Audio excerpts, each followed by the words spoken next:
Welcome to Politics Done Right. I am your host, Egberto Willies. This is a progressive program that will take the mystery out of politics. This is the program that will encourage you to make sure government becomes we the people. Whether you are liberal, progressive, conservative, or otherwise, you get to air your point of view. We are an independent media outlet that, unlike mainstream media beholden to corporations, we only owe allegiance to you. Remember, you can also send me a tweet at EGBERTOWILLIES. That is at Egberto Willies. Let us engage. It is Politics Done Right. Welcome to Politics Done Right from the studios of KPFT 90.1 FM, Houston, your community radio station. We have a great program. We have a lot to talk about today, folks. You know, the Supreme Court leak that came out has a whole lot of people concerned that Roe versus Wade is going to be overturned. We're going to talk a lot of issues on that, but there's a whole lot of other things that I think you need to stick around for. So you know what we're going to say. Let's get busy right now. I cannot stress enough how important it is for those who are getting ready to get their Medicare to not take Medicare Advantage. They are bombarding you with advertising. They're telling you how beautiful it is. They're telling you that you can get a lunch to come and sign the papers. They're telling you that you can get great gyms, and you can get care for your ears, your eyes, your nose, your smell, your teeth, everything. They're promising the world, but it's all what I called a facade. It is nothing more than perfume-covered doo-doo. Folks, get the standard Medicare. It's going to be a bit more expensive, but you will have peace of mind. You'll have your choice of doctors that you want to see. You'll have the medicines that mostly you want, that is all approved. But if you go with Medicare Advantage, what you'll find is they determine everything for you. After all, remember, they have to pay shareholders because it's private. They have to pay executive bonuses. They have to pay for all that advertising that you're seeing on TV that comes out of your care. For all of the dinners and meals that they give you to entice you to sign up for Medicare Advantage, that's your money. And notice, they only come at you if you are healthy. And anytime you get unhealthy, they will make life difficult for you and try to get you back to standard Medicare. But there's a caveat there. If they send you back to Medicare, or if they force you back to Medicare, you know, they have to do it in a certain way. But if they send you back to Medicare, you are no longer able to get the Medigap insurance to fill the gap. They're no longer, that insurance company that sells Medigap, they no longer are forced to accept you. Or if they do accept you, they can charge whatever they want once you have gone from Medicare Advantage back to Medicare. So why go through that trouble? If you are healthy right now and you are in Medicare Advantage, the next transition period, go back to Medicare where you can go ahead and afford your Medigap. If you haven't yet signed up, do not be lured into the nice things they're going to give you, because ultimately you're going to pay for it either with bankruptcy or your life. They don't tell you these things, but remember, Medicare Advantage is just another cost center for greedy corporations who want to make as much money as they can. And they're not making it on doing ethical things. They're using you as the raw product. They're using you to make money. And everything that they make, those are services and healthcare denied to you. Say no to Medicare Advantage. Say yes to the real Medicare. Is it going to cost you more? Yes. But is your life worth it? Yes. Has been a listener of Politics Done Right for a very long time. He's a right wing young man, and he goes out his way to come and see quite a few of our shows, almost here every day. He also he talks. By the way, I also know Daniel personally. I always used to call him. He's a former Tea Party guy. I used to call him a friend. I like Daniel. I still like Daniel. I think Daniel is a bit confused. Now he comes here and he attacks me every single day. He calls me a Marxist, a fascist, you name it. That's name. But do I take that personally? No. Why don't I take that personally? Because I know that the information stream that Daniel is adept to, that is what it turns me and the things that progressives believe, which is to help people, into caricatures. Daniel said the following: surely some of you wonder why I torture myself by listening to this radical leftist program. At first, it was to try to understand what and why the left believed the lies. Now I know y'all are irredeemable, and I listen to remind myself daily who my enemies are. It is also kind of like rubber necking a car accident. The shit show that is this leftist ideology is a kind of like that. Okay, I always ask my detractors to do something for me. And that is, please tell me something that I have said that is wrong, something that I've said that is a lie, or something that I've said that does not make the lives of people better. I can guarantee you absolutely all the policies that I believe in is to move the middle class forward. I can guarantee you that all the negative implications I've spoken about where capitalism is concerned, where shareholders are concerned, where the way our system creates antiseptic slaves is concerned, I can justify all of that with numbers, with data, immediately, all of the times. And in fact, history has proven it right. The fact that our economic system moves people's wealth to the top is reflected in absolutely every number by every conservative or liberal economist. So again, I've always asked, please tell me something that I have said that was incorrect. And if you prove to me that something I've said is incorrect or not mathematically sound, I will be the first to apologize, correct, and not only that, give you kudos for finding or for doing that. The problem is those on the right attack and attack and attack and never have an answer.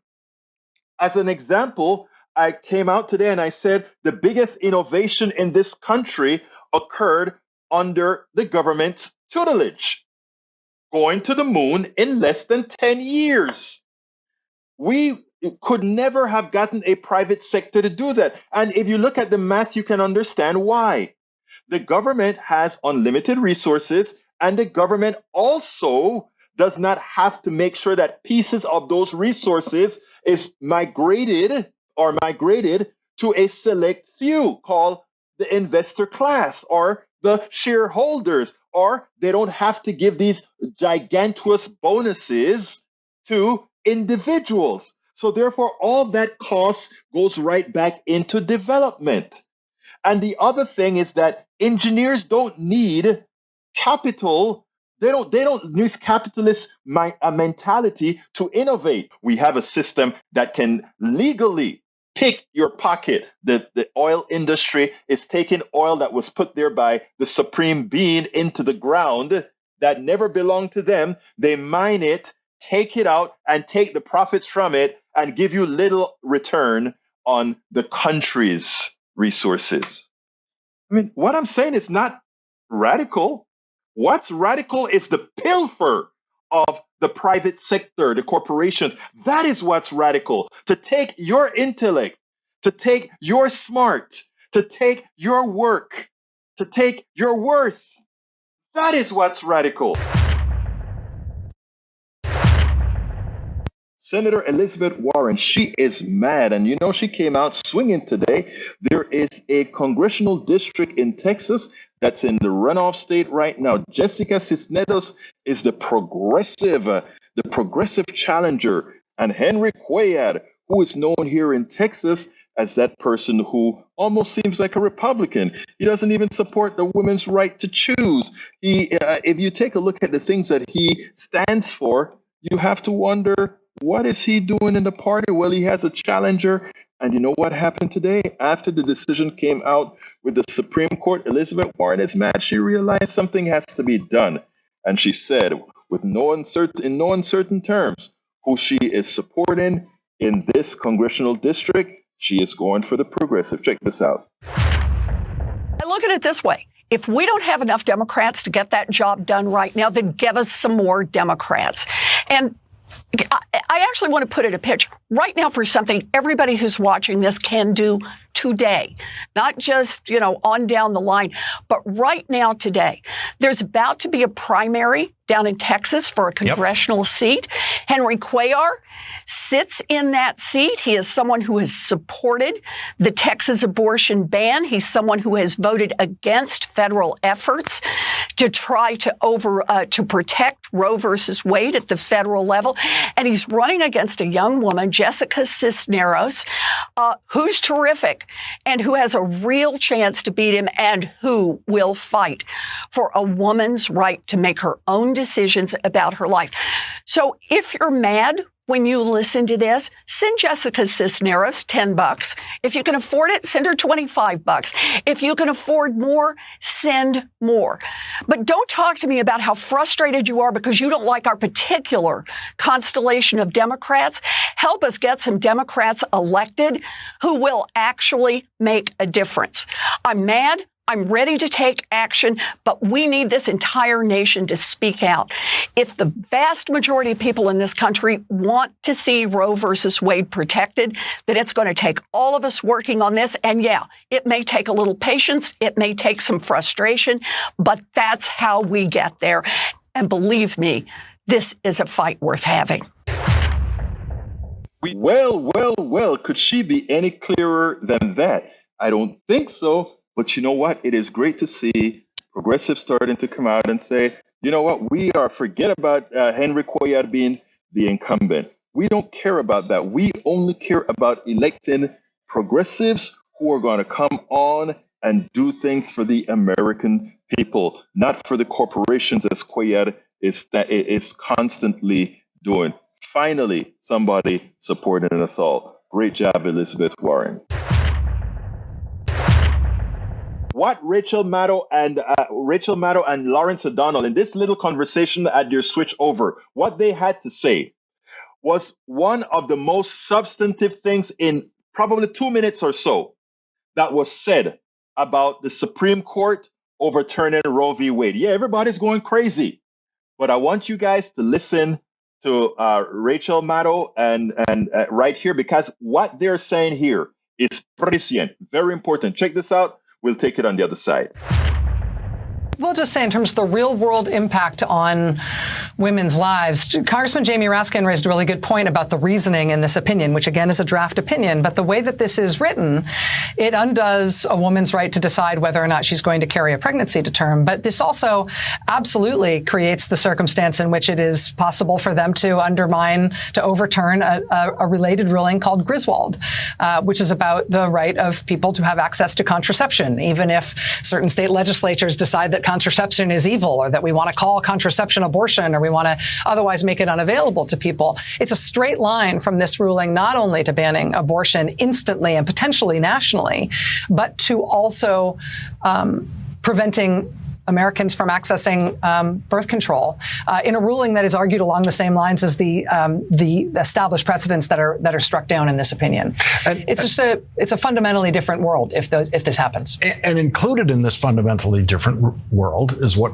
the other part of what we're experiencing tonight is minority government, minority ruled government. And the Supreme Court is the most incredible exemplar of that. You have these judges appointed to the Supreme Court by two presidents who did not win the most votes in their presidential election. George W. Bush appointed the justice who wrote this opinion. He did not win the most votes in his presidential election, but he won the Electoral College. And then you have Donald Trump appointing three of these deciding justices. He did not come close to winning the most votes, but he got the presidency in this country because of this capacity for minority rule in our government, which is what the United States Senate is about every day of every year. More people vote for Democrats for the United States Senate, but Republicans end up either in control of it with fewer people voting for them for those seats, or as we see now in a 50-50 position. This is a minority-controlled government. This is the product of that. You know what, man? Good minds think alike. It's funny because I started writing an article at Medium that talked about the justices that spoke about minority rule. In fact, several years ago, I wrote about, during the Trump administration, I wrote about how the Republicans are going to have to use the judiciary to control us because they just don't have the numbers anymore. And it's coming to pass. And then when I started writing that and I heard that on Lawrence O'Donnell, I'm like, Lawrence, I think you're spying on me, brother. But no, I'm kidding. But anyhow, it is interesting. That is some of the most important pieces that we need to get out of Roe versus Wade being overturned. It's not just about abortions. It's about minority rule. It's about the Supreme Court doing what they please, irrespective of what most American people want, irrespective of what the Constitution demands. It's about also making sure that they remain in power. I'm going to play my other video. The one that I wanted to play is the one on student loans from Joy Ann Reid, because it's quite funny the way she addressed some folks on the right that had a few things to say. Check this out, and then we'll take it on the other side. This asinine, I want to pay off student debt, is an insult to the senior citizens, to the people who pay taxes, to people who decide, do I want to buy meat this week or pay for my medicine? That's hogwash. You got so many jobs. You got a great economy. Let them work and pay off their bills just the way all of us do. Well, that's certainly rich. Coming from someone whose judicial campaign owed $600,000 in unpaid bills for more than a decade. But okay. Jeanine Pirro is unfortunately not the only person on the right with a bad take on student loans, as President Biden considers forgiving some student debt. Laura Ingraham tweeted, "My mom worked as a waitress until she was 73 to help pay for our college, even help with loan repayment. Loan forgiveness, just another insult to those who play by the rules." Now, I will note that back in the 80s, before she became a Fox News star, Laura, who graduated from the Ivy League Dartmouth College in 1985, then University of Virginia Law School in 1991, worked for a top New York law firm as a speechwriter in the Reagan administration and as a clerk for Justice Clarence Thomas. Way to look out for your mom while still letting her pay off your student loans by slinging hash as a waitress into her 70s instead of just picking up the tab for her, Laura. But you know what? I feel like Laura actually did us a huge favor by explaining modern conservatism in a nutshell perfectly. Just put the working class on the wheel, even if they're family, while the affluent and the rich eat. And while they may be cruel, Republicans are dumb. They know that if President Biden and Democrats actually do something about student debt, it could activate young and progressive voters who overwhelmingly prefer Democrats when they vote. And so they have introduced a bill to try to block Biden from doing just that. But what about voters in the middle who say, hey, I paid off my loan, so other people should be able to do it as well? Well, see, that argument is usually presented without a lot of context. Take this report from Georgetown, which points out that today, 2 out of 3 jobs require an education beyond a high school diploma, while in the 1970s, 3 out of 4 jobs required a high school diploma or less. So a college degree is not a luxury. It's a necessity for most people who want to earn decent wages. It is a literal ladder into the middle class. But the price of college has skyrocketed. From 1980 to 2019, the cost increased by 169%. That is not a typo. While worker pay for those aged 22 to 27 years of age has increased by just 19%. That is the mismatch, y'all. You need the degree, but the degree puts you into so much debt, you still can't get ahead. And that means that your contributions to the economy are also limited. That is how we've gotten to a world where 43 million Americans collectively owe $1.7 trillion in student debt. That is a number that is only going to keep rising. We spend Now, one of the reasons why I strongly believe that we should pay off, I don't mind paying off everybody's student debt, even those who would kind of get away with murder, right? The rich folks who took it out and put it, because it's too complicated to try to means test people and all that kind of stuff. But the vast majority of people who have student loans, they need the support.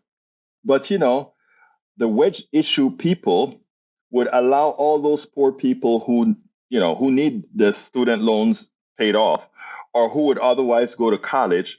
They need to create some sort of a friction between the haves, the support, the haves and the haves, or rather, the have-nots and the have-somes, right? That's what they want to do.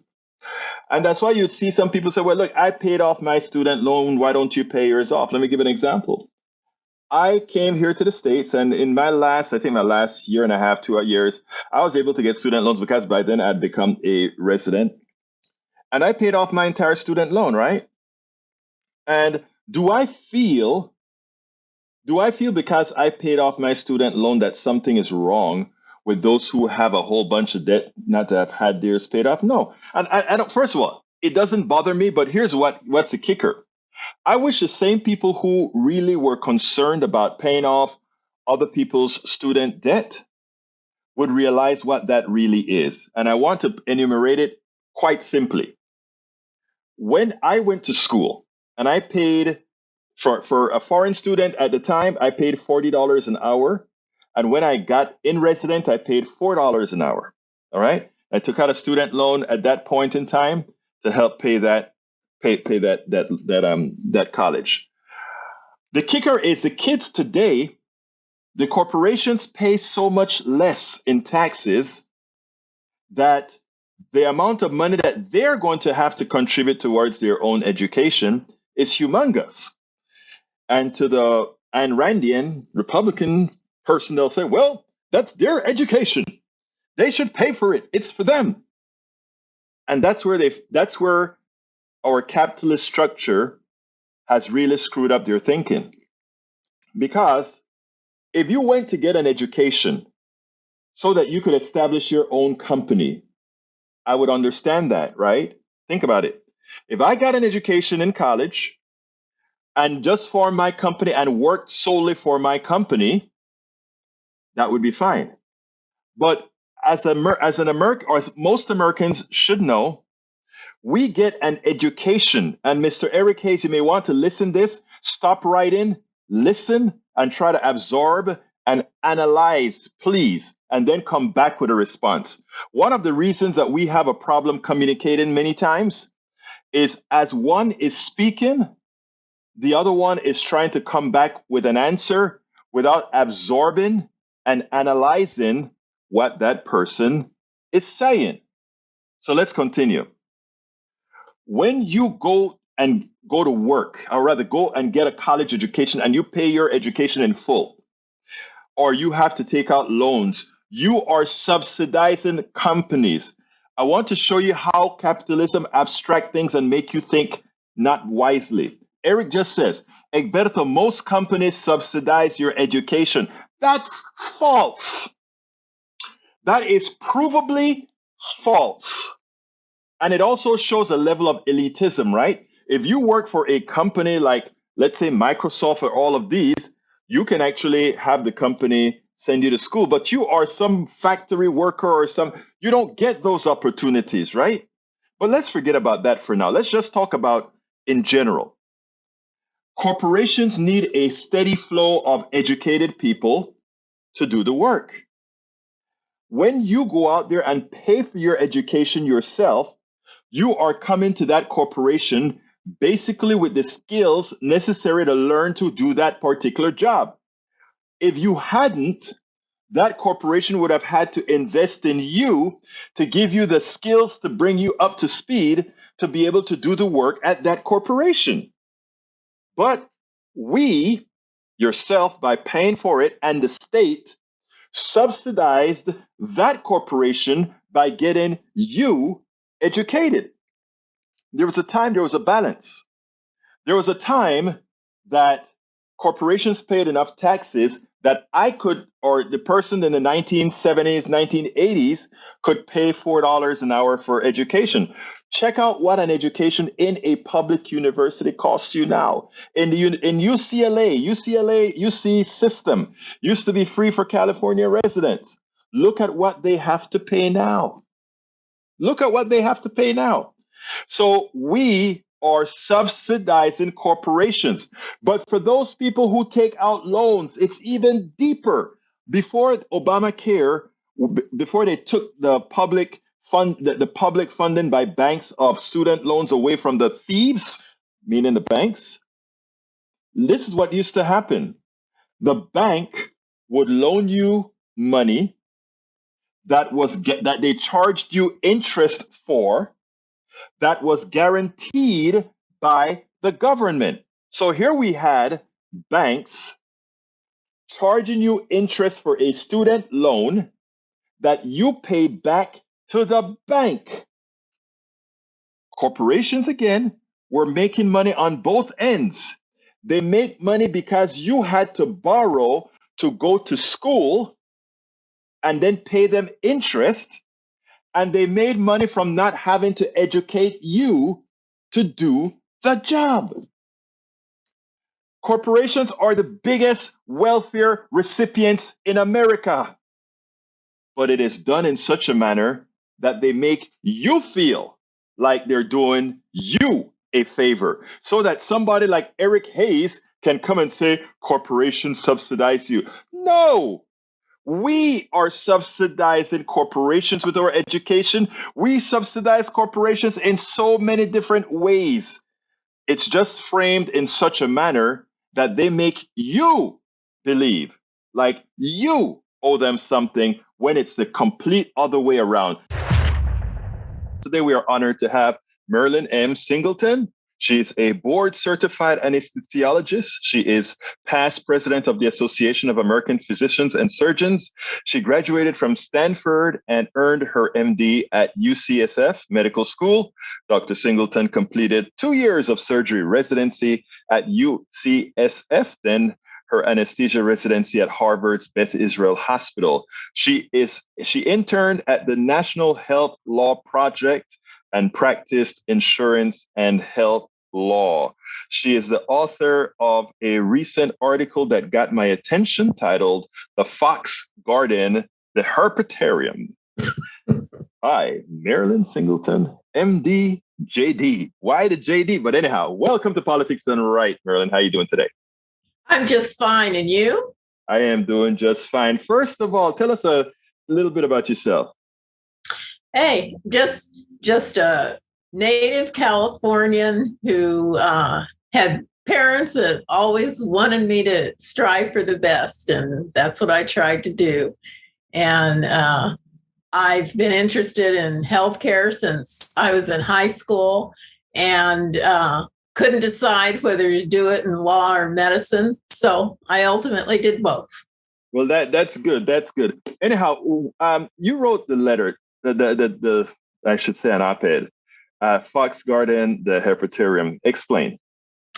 Well, it just struck me after that poor congressman was bitten by a rabid fox, but it got me just thinking about the fox guarding the hen house, but our legislators somehow just seem to be more reptilian than cute little hens looking out for us.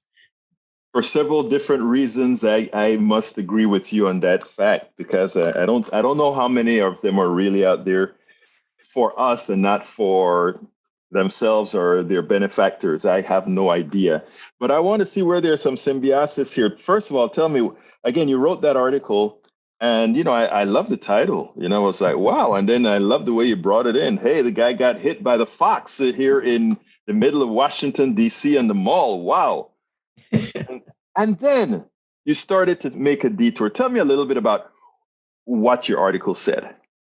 Well, what I was talking about is, being a native Californian, I was sort of stunned at the number of bills that came out of the California legislature that just seemed too far over the edge. And whether you're right or left, we're human beings. And some of these laws just didn't seem to hit on our humanity, but rather seemed to hit, I don't know, for the lowest common denominator. And I just don't think that's who we are.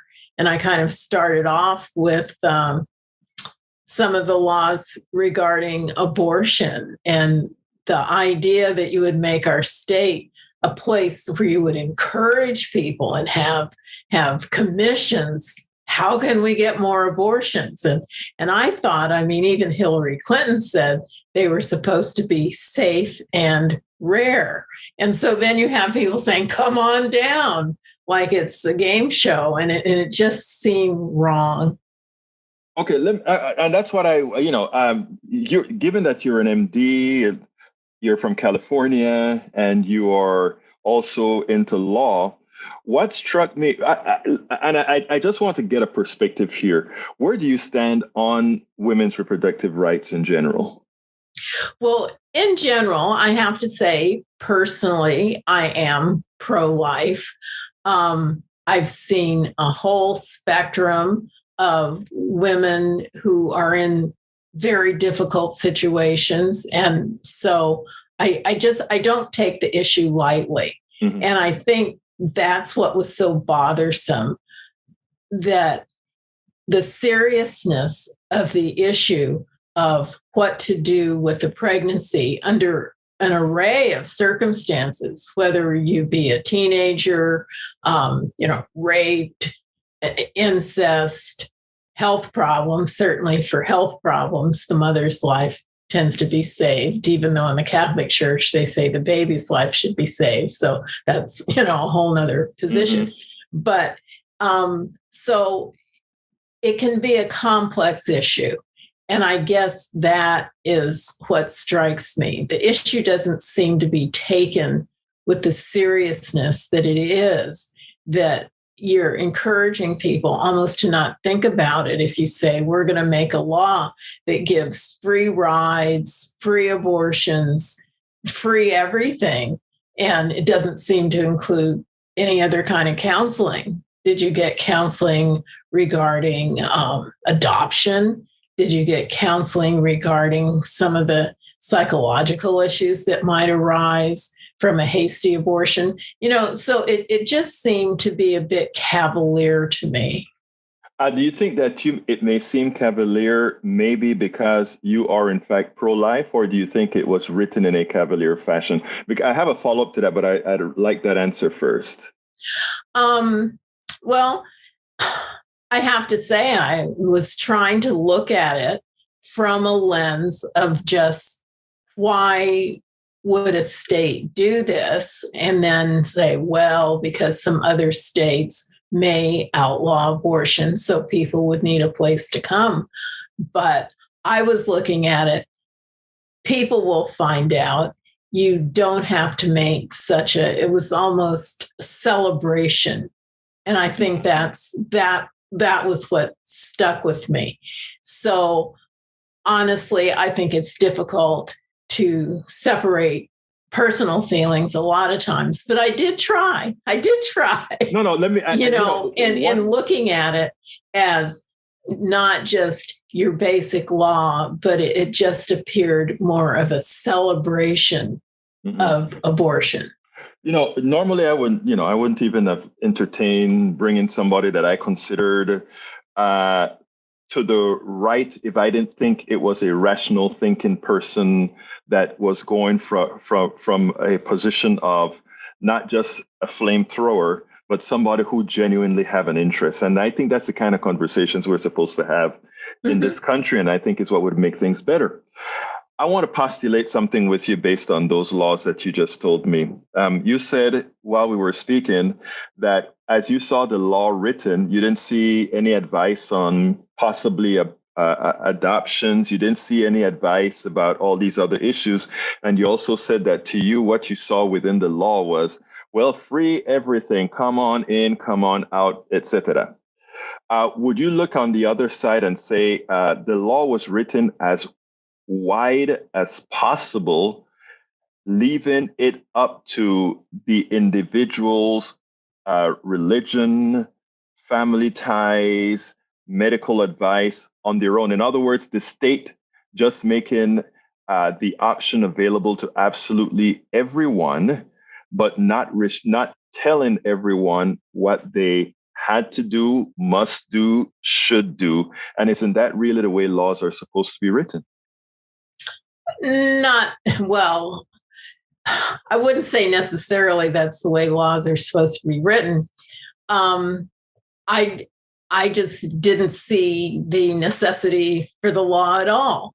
If people want to go to a state that has absolutely no abortion restrictions, they can certainly find that out. All they have to do is go to Planned Parenthood's website.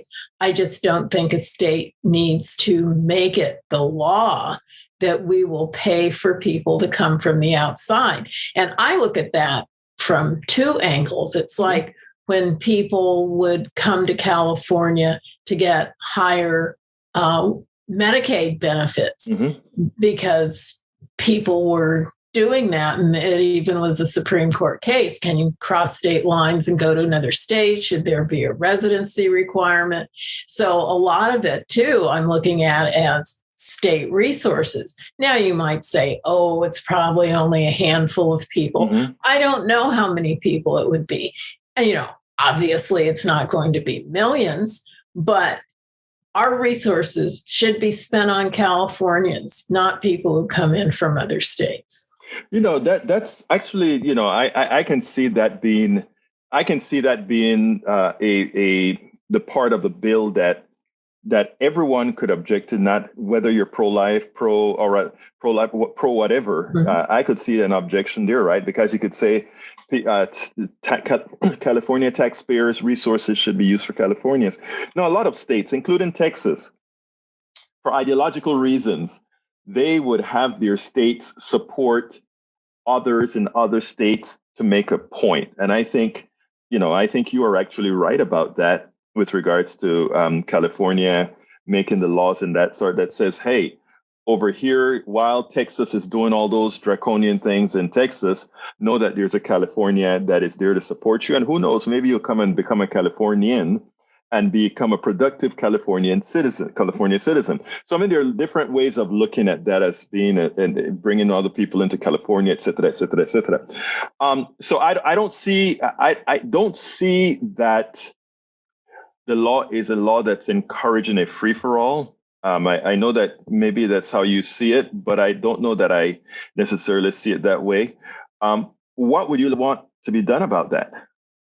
What do you mean? Well, you wrote a strong article that pretty much went completely against what they're doing in California. And like I said, I can see that it was written from a position from your position, but I can also see it from a position that says we want to make sure that we are open to all, and not only to all, but for those people where they believe the state's doing a wrong too. I have a follow-up on that. Well, I would just say you don't really need a law. And what I would say is tell the legislatures to vote it down. What we do have, and we have a governor, we have a very verbal governor. If he wants to make a policy statement about how he feels about his state, and then his state is welcoming, whatever kind of statement he wants to make the statement, send it out there, let people know, hey, everyone is welcome in California, however he wants to put this, and say what his beliefs are and what he thinks the majority of Californians feel, something of that nature. But I don't think it needs to be a law. All right, let's go now into the mechanics of let's say abortion. I don't talk this a whole lot because first of all, I'm a man, and secondly, because rarely do you get somebody that is willing to have an intellectually based conversation on the issue. And reading your article led me to believe that you were. Right now, you are a pro-lifer, and I like to say pro-no-choicer, but it's okay. But you're pro-lifer. I am a pro-lifer myself, right? I believe in giving people good health care. I believe in giving people food when they need it. I believe in all these particular issues, right? So I think I'm pro-life, but I'm also cognizant that in America, women many times have been relegated to second-class citizenship, and that motherhood is actually as well something that has held back women a lot of times, and that mistakes can be made. And I don't know how, and you can help me here, I don't know how many people who consider themselves to be pro-life when it comes to a fetus, a blastoma, or whatever, when it comes to the type of support that is necessary for the born, is not necessarily there. I'm not speaking about you specifically. I'm talking to you as being a pro-lifer. Well, it's interesting you put it that way. And as far as life, and we could get into the deep science of when life really begins, and which I don't know, more important, and all this, very, very deep subject. Some places are very good about adoption services, giving financial help to people who need it, and other places aren't. And I grant you that. And it's something I've always said, that if you don't have a full range of choices, when you use that word, and have some sort of support for people who find themselves in a position that no one wants to be in, they've got to have that full range, and that's not necessarily offered.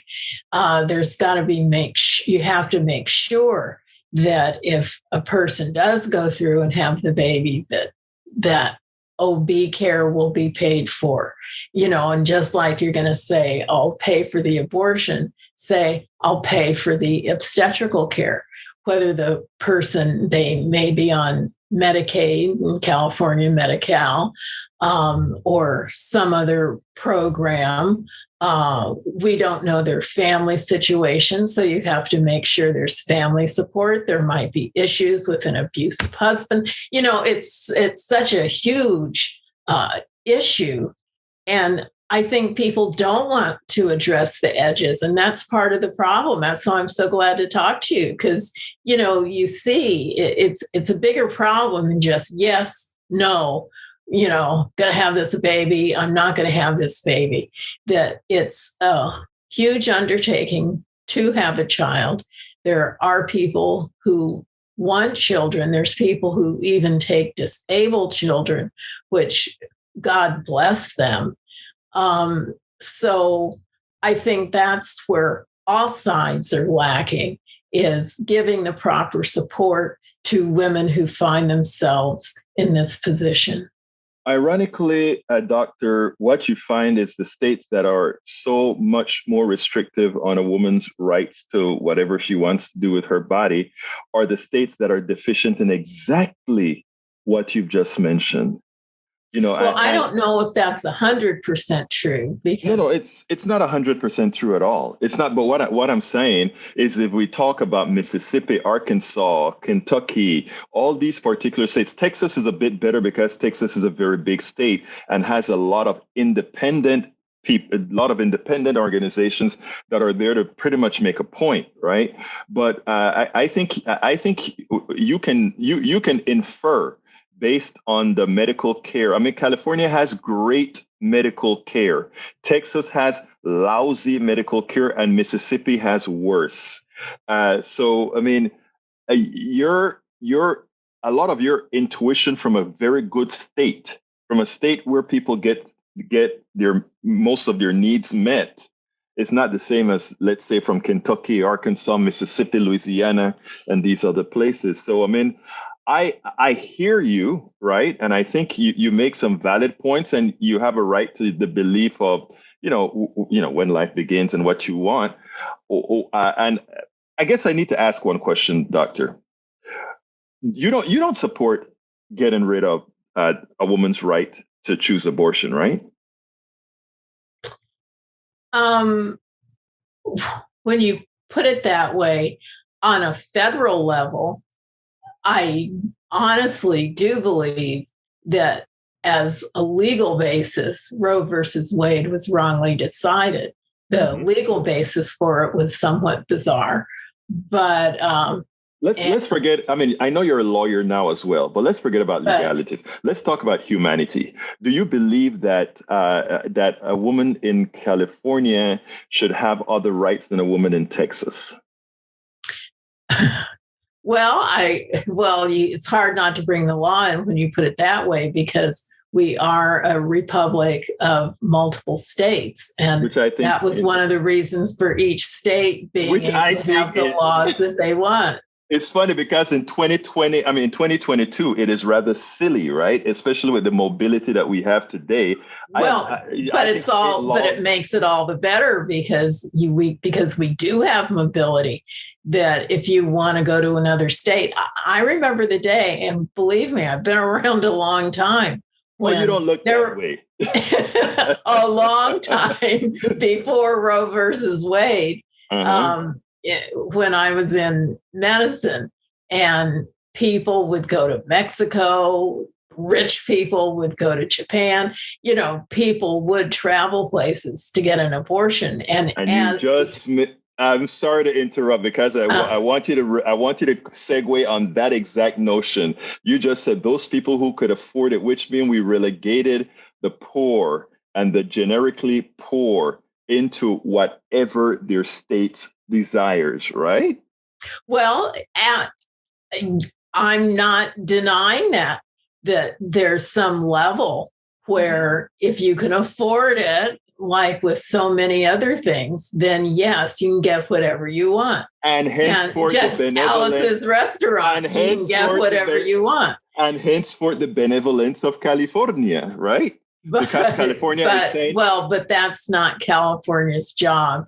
And I think, and certainly this is something that organizations like Planned Parenthood and various other organizations, if they want these folks to go ahead and get an abortion, then they can help pay for it. I don't think it's California's duty to pay for abortions from across the country. Granted, I agree. I agree that you have the right to have that feeling. There's a lot of things that other states do as well, that it's not for the benefit of those states only. But, I could imagine if I were a lawyer in California, I could say, well, this is a marketing campaign to say this is the reason why you want to be in California and not Texas. Right. So, I mean, there are a lot of things that could be used for or defined as. I mean, you could say it's not California's duty for something, and California could come back and say, well, what we're trying to do is let everybody around the country know that California is a hospitable state and we want people to come. And that's one of the ways. Well, it has nice beaches, so it can be hospitable for that. I think California is beautiful. I like Texas. I'm here in Texas and I love I love my Texas. I don't live within its restrictions, but here's it. First of all, I want to thank you for coming on. I have a couple more questions, but I want to clarify one thing. I am listening to you, Doctor, and you are not as harsh on abortion. I think, however, I see that you would love to see Roe versus Wade go. Okay. And for me, it does not compute with your own morality. I am listening to you. Okay. And that you're okay with Roe versus Wade going away. And after listening to all the pros and cons that you've given to me, tells me you're a moral person. But at the same time, you are allowing ideology to have you say you are willing to have women in different states. And I think we've come back and said, hey, but a woman in Mississippi who is poor, she has no mobility and to do what's right for her own personal economy. So I think if I understand you correctly, you're of two minds, an ideology fighting a morality. Well, I suppose you can look at it. I mean, when you bring in the money issue into the whole thing, sadly, money talks for a lot of things. Thank you. And, we already know that. And we can go all the way back to forced sterilizations and Mississippi appendectomy. Remember that, yeah. All these things that were done on poor people. So there's no question that if you don't have money, that you don't have the same options as someone who does. So, we can take that all the way back and get more to the core. What do we do in general to, how they say, level the playing field for people for things that one could consider essential to their health, whether it's mental or physical or whatever. And you gave the answer in your paper. Believe it or not, you gave the answer in your paper. There's a sentence in your paper which said, California, where California goes, everyone goes. And in that statement, you've also gave the answer to the statement you've just made. One of the reasons maybe why California decided we want to make it hospitable for the others around the country as well is because since wherever we go, the rest of the world go, for those people who would get left behind for now, we'll do the humane thing and take care of them. And then the country will catch up. Don't you think that? Well, if you left off the second half, I hope everybody didn't go where California goes. I still stick to it. It's not California's duty to take care of the rest of the country. But you know what? You know what I see, Doctor? I see that if you had to be helpful to somebody to get it done, you would. And unfortunately, we don't have enough people who are willing to mitigate the problems within our laws. I think you would. And I think private entities, and back in the day, private entities really stepped up to the plate. And there was a time when they had a lot of homes for unwed mothers and this type thing. And somehow we've lost that. And I think we need to get back to that. We need to get back to looking at patients as individuals and, not pawns of the state and the government. But, that's an ideological position. My ideological position is I don't want to depend on private entities. I don't trust private entities because private entities. See, there we are. Right. I know. And that's what I'm saying. It's ideological. But that's good. We have a good, fruitful discussion. I think private entities sometimes come with an attachment while we, the people, come with we, the people. But if in fact we were we, the people, and that goes back to the herpetarium because the government has lost its goal of being for the people in many cases. And I bet you and I, all of us, both on the left and the right, could come together and really make sure that it is we the people, so that it's really we the people getting the people's will and not the corporations and et cetera that actually continue to run things. Which you're right. And unfortunately, I suppose we in this conversation with neither can be trusted. You know what is interesting? When I say the private sector, when the private sector controls government, that's corporations controlling government. That is the private sector. Again, that's the ultimate guilty entity. Because when we, the people, can control the politicians, we, the people, it becomes we, the people. Right. So even when we have when we have bad government, it is by the purview of the corporations and et cetera that does it. But I tell you what, I'm sorry. Go ahead. No, it's sad but true. All these folks are bought off. Look at that. And I wrote an article a few years back called Sold to the Highest Bidder. So you can guess what that was about. My dear conservative friend, You can get your articles at me anytime. I think you're a good person, and I think there is more that we would agree with, absent certain types of ideological stills that we could get by. Thank you so kindly, Dr. Merlin M Singleton, for having a very good discussion on the subject. Please keep doing what you do. Thank you so much. Okay. You can listen and or watch Politics Done Right Mondays through Fridays on Facebook Live at facebook.com/politicsdoneright or on YouTube Live at politicsdoneright.com/YouTube. Please do not forget to follow me on Twitter for updates. My Twitter handle is @Egberto Willies, @EGBERTOWILLIES.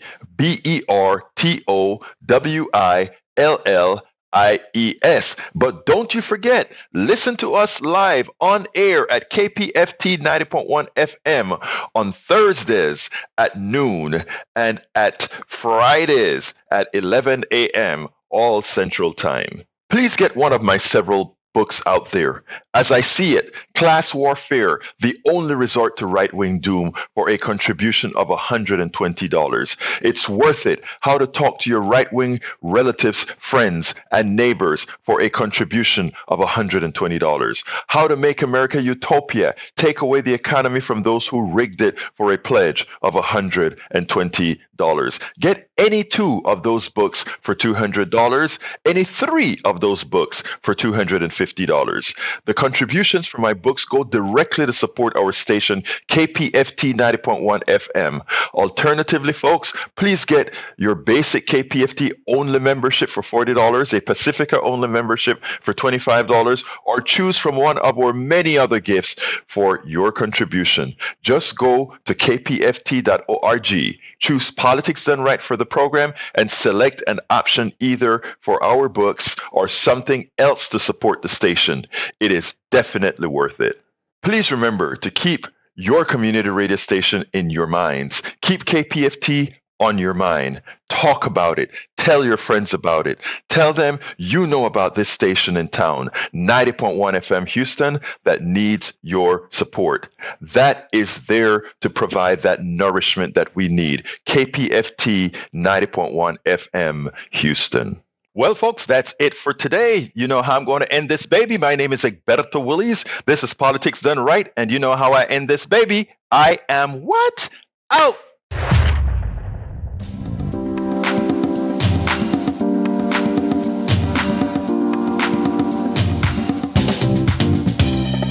Welcome to Politics Done Right.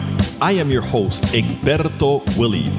This is a progressive program that will take the mystery out of politics. This is the program that will encourage you to make sure government becomes we the people. Whether you are liberal, progressive, conservative, or otherwise, you get to air your point of view. We are an independent media outlet that, unlike mainstream media beholden to corporations, we only owe allegiance to you.